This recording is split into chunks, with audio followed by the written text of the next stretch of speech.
అస్సలాముఅలైకుం వరహమతుల్లాహి వబర్కాతుహు. నేను మీ శ్రేయోభిలాషి బ్రదర్ అన్వర్. ఈరోజు మనము ముహమ్మద్ ప్రవక్త వారి 10 గొప్ప అలవాట్లను గురించి ఈ వీడియో ద్వారా తెలుసుకుందాం.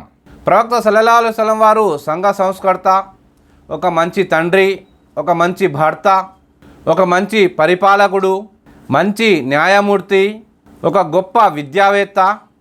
ప్రవక్త సల్లల్లాహు అలైహి వసల్లం వారి జీవితంలో మనకు చాలా ఆదర్శాలు ఉంటాయి. ఒక్కసారి ఆయన జీవితాన్ని చదివే ప్రయత్నము మనమందరము చేయాలి. ఖురాన్లో సూరా అహ్జాబ్ 33వ అధ్యాయము 21వ వాక్యంలో, నిశ్చయంగా దైవ ప్రవక్తలో మీకు గొప్ప ఆదర్శము ఉంది. ప్రవక్త వారి జీవితము ప్రతి ఒక్కరికి ఆదర్శం. అలాంటి గొప్ప ఆదర్శమూర్తి వారి యొక్క గొప్ప 10 అలవాట్లను గురించి ఈ వీడియో ద్వారా మనము తెలుసుకుందాం. ప్రవక్త వారి అలవాట్లు ఎన్నో ఉన్నాయి. వారి పూర్తి జీవితము ఒక ఆదర్శమే.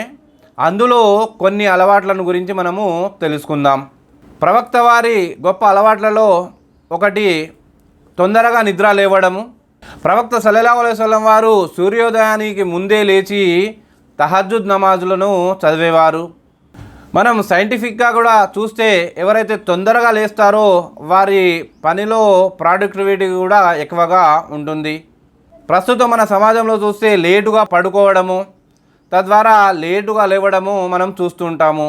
కొన్ని పట్టణాలలో అయితే ఈ ఫంక్షన్లు, శుభకార్యాలు కూడా లేట్ నైట్గా పెట్టడము మనం చూస్తూ ఉంటున్నాము.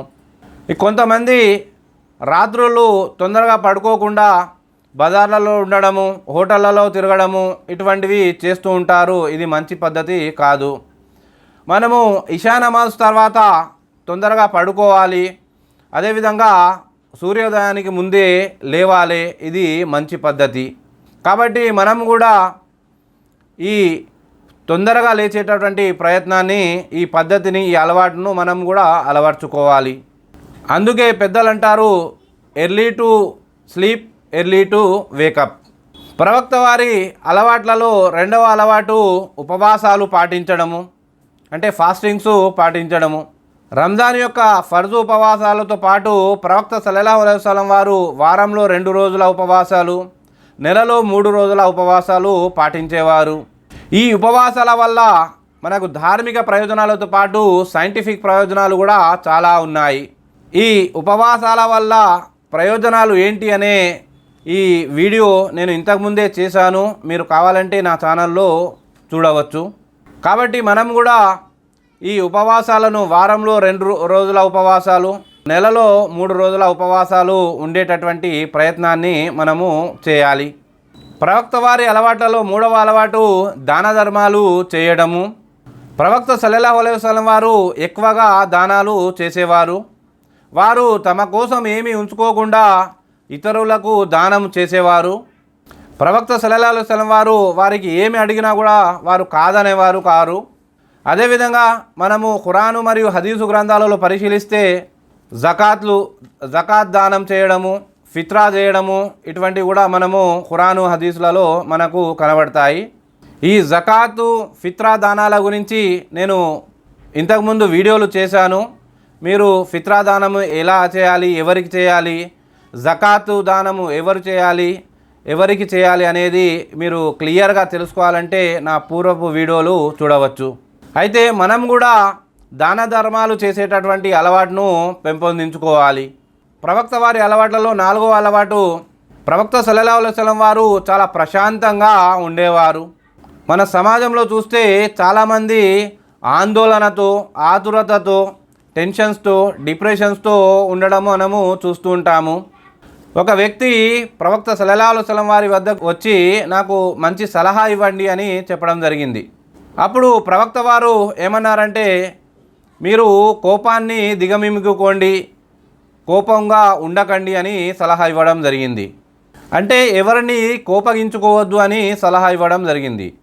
ఈ విధంగా ఆ వ్యక్తి 3 సార్లు అడిగినా కూడా ప్రవక్త వారు ఎవరిని కోపగించుకోవద్దు అని చెప్పడం జరిగింది. ప్రస్తుతం సమాజంలో చూస్తే కోపం వల్ల ఎన్నో సమస్యలకు దారి తీస్తుంది. ఈ కోపం వల్ల ఒకరికొకరు దూరం కావడము, మరియు దాంతోపాటు వ్యాధులకు గురి కావడము చూస్తూ ఉంటున్నాము. అయితే ప్రవక్త సల్లల్లాహు అలైహి వసల్లం వారు ఏమన్నారంటే, బలవంతుడు అంటే కుస్తీ పట్టేవాడు కాదు, కోపాన్ని దిగమింగుకునేవాడే బలవంతుడు అని ప్రవక్త సల్లల్లాహు అలైహి వసల్లం వారు తెలియజేశారు.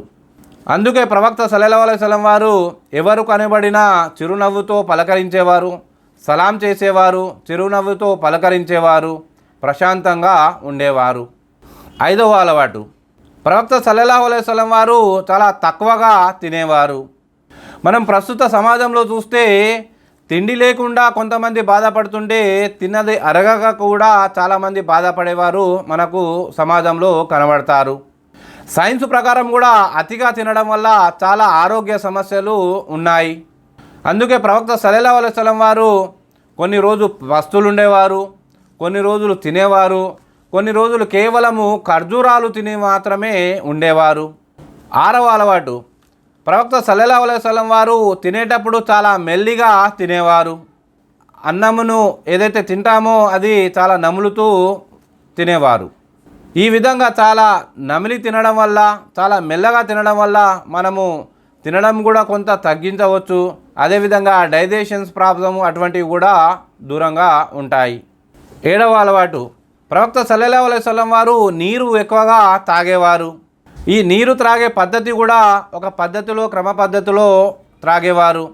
నీరు త్రాగేటప్పుడు 3 శ్వాసలలో తాగడము, కూర్చొని తాగడము, ఈ విధంగా చేసేవారు. ఈ నీరు కూర్చొని తాగడం వల్ల, 3 శ్వాసలలో తాగడం వల్ల ఆరోగ్యానికి కూడా చాలా ఉపయోగం.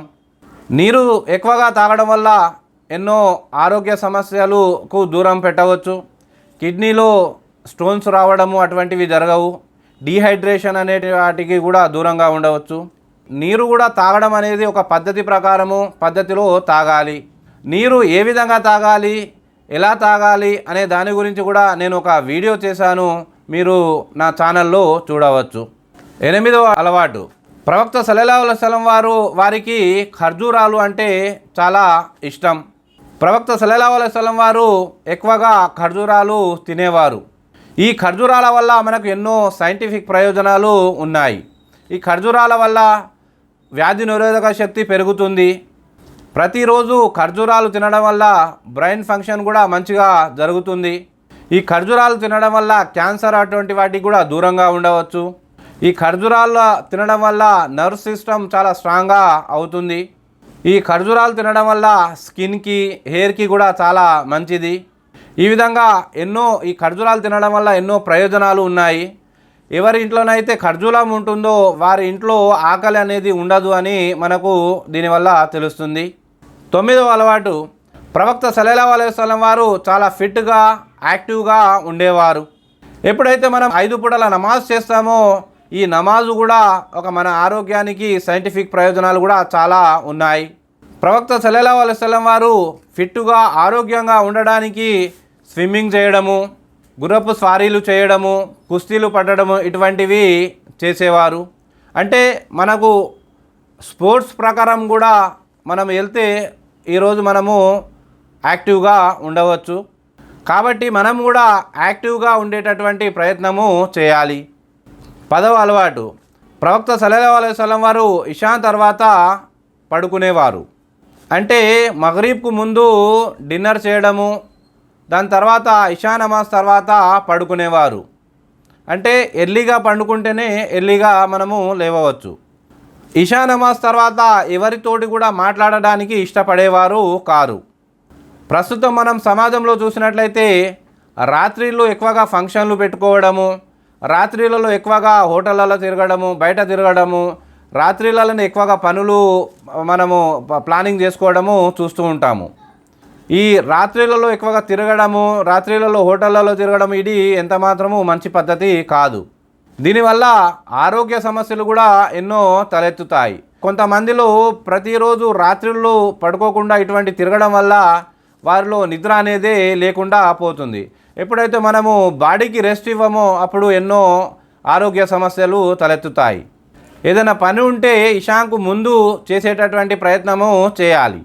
అందుకోసమే మగ్రిబ్ తర్వాత డిన్నర్ చేయడము, ఇషా తర్వాత పండుకునేటటువంటి ప్రయత్నము మనము చేయాలి. ఏదైనా అత్యవసర పరిస్థితి ఉంటే అది వేరే విషయం, కానీ చీటికి మాటికి మనము ఇషాన్ తర్వాత వేరే పనులు పెట్టుకోవడము ఇది మంచి పద్ధతి కాదు. కాబట్టి నేను ఇప్పటివరకు ప్రవక్త వారి గొప్ప అలవాట్లను గురించి చెప్పాను. మనము కూడా అలవాట్లను అలవరుకునే విధంగా మనము ప్రయత్నము చేయాలి.